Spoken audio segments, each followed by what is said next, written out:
Es cierto, no todo el mundo se va a poder quedar en Qatar, y para ello se adelantaron y el gobierno de Qatar, junto con sus líneas aéreas, se pusieron de acuerdo con los países vecinos para establecer puentes aéreos en los que si una persona no encontró el hospedaje en Qatar, se va a poder quedar en Emiratos Árabes Unidos, en Abu Dhabi o en Dubái, y de ahí volar diariamente. Tan solo de Dubái se están contemplando 80 vuelos diarios a Qatar y poder permanecer con la Haya Card 24 horas o hasta 24 horas en Qatar, ver los partidos y vivir de la emoción misma que se va a dar.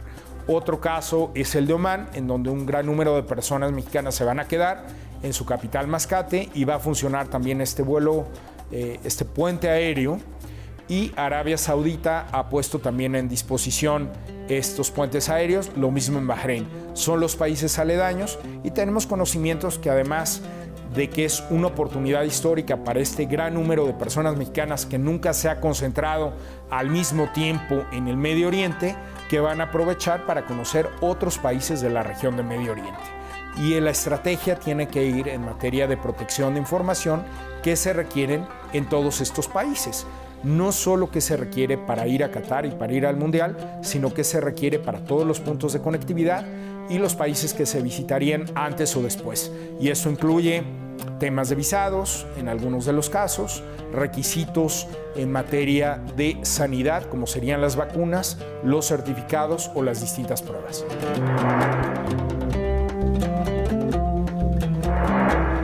Se calcula que más o menos 1,5 millones de personas van a acudir a Qatar, sea como aficionados o también como voluntarios. Hay mucha gente que ha venido trabajando ya pues en el comité organizador y en todo lo que va a ser el servicio de hoteles, restaurantes que van a prestar durante este Mundial de Fútbol. Entonces tiene que aumentarse eso.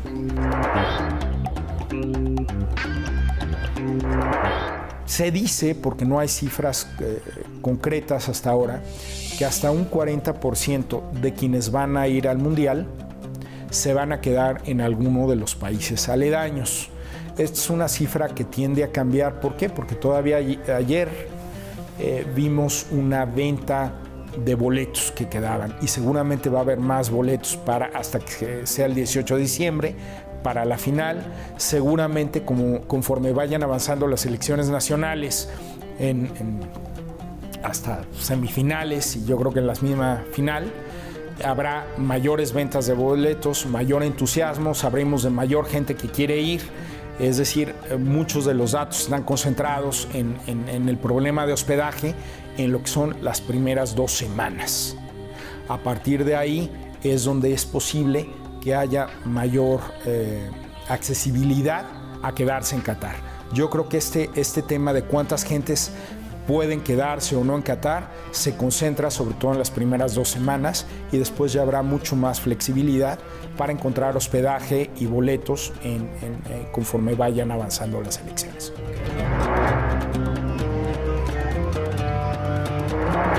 Es un tema el de interconexión. Uno de los primeros requisitos, pues desde luego, es el pasaje aéreo y los requisitos para entrar a Qatar.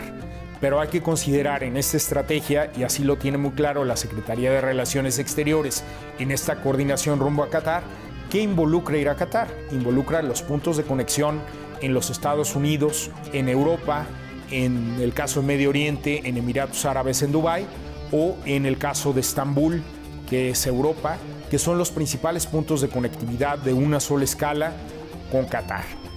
Y todo esto involucra que, si bien alguien no se va a quedar en Qatar o se va a quedar en Qatar, tiene que pasar por alguno de estos puntos para poder ir a Doha. En ese sentido, involucra cuáles son los requisitos, desde vacunas, si se requiere visado en alguno de los puntos. Desde luego, en el caso de Estados Unidos y Canadá, habrá que ver qué restricciones hay en ese momento. En el caso europeo no se requiere de un visado. En el caso de Turquía hay que hacer un registro previo si se va a quedar ahí. Y esto hay que verificarlo con las líneas aéreas.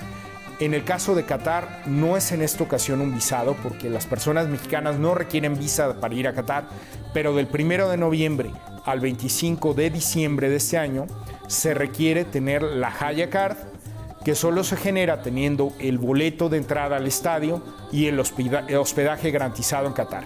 Eso nos va a dar el acceso a Qatar, el que las aerolíneas nos permitan continuar nuestro viaje y también el que podamos movernos en transporte público.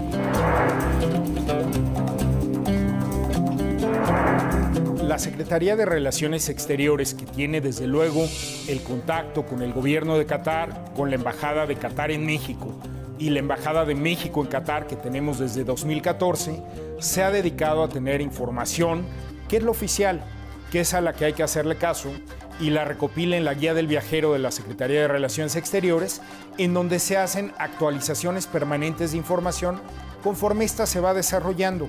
Ha habido mucha información que ha ido cambiando, que se ha ido clarificando por parte de las autoridades de Qatar, del comité organizador, de la propia FIFA, y hay que tomar también en cuenta los países vecinos y de interconexión para poder llegar a Qatar. ¿Qué es lo importante de todo esto? Que nuestra afición esté muy bien informada de qué puede hacer, qué no puede hacer y qué requisitos tiene para ir a Qatar. Y esto es lo que la Secretaría de Relaciones Exteriores, desde que el canciller Marcelo Ebrard nos pidió formáramos este equipo de la Secretaría el 1 de abril pasado, ir informando a través de las redes de la Secretaría de Relaciones Exteriores, las plataformas y desde luego esta labor muy importante que los medios de comunicación llevan a cabo para conectarnos con la afición mexicana, pero también con quienes van a verlo desde sus plataformas digitales, desde las televisiones en casa, para informar de la cultura de Qatar. Es una oportunidad única para las personas mexicanas que van a ir de ir al Medio Oriente en esta ocasión.